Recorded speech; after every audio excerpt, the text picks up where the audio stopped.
Right, so what are we doing now?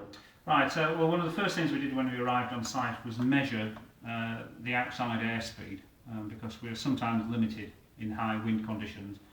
In fact, anything over 3 metres per second measured both at the beginning and the end of the test, and we have to do additional measurements.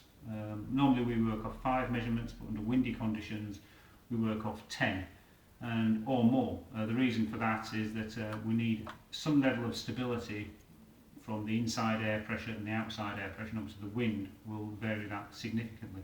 So what we're doing at the moment is, having taken the barometric pressure and the temperatures and the wind speed as noted, we've got a cover over the fan, we've got this green duct going outside and a clear duct going into the centre of the house, and I'm measuring what's called the baseline pressure inside and out.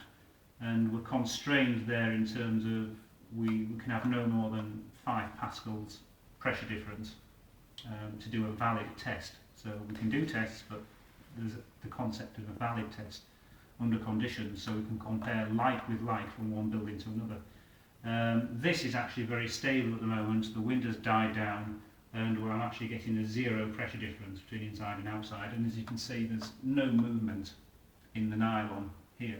If it was windy, this would start to billow a bit.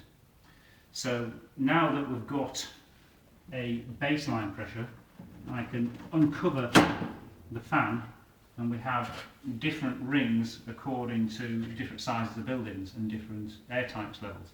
So we can have it open for very large buildings, which we do village halls and buildings of that size, down to very small rings for very small, very airtight buildings. A building this size would normally be open. I'm going to start with an A because it's been built to a high standard, so we'll start working on the pressure there. And I switch on my pressure measuring equipment and activate the fan, and this is going to tell me the amount of air going through the fan because it's got sensors attached to the fan, and it will tell me the pressure difference at the same time.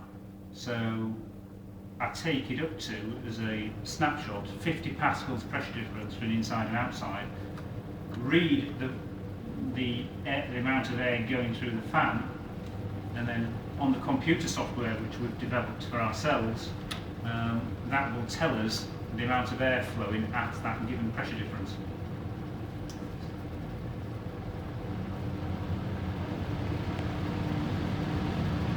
At the moment I'm sat in front of the fan for convenience, but I'll move out of the way for the actual measurements.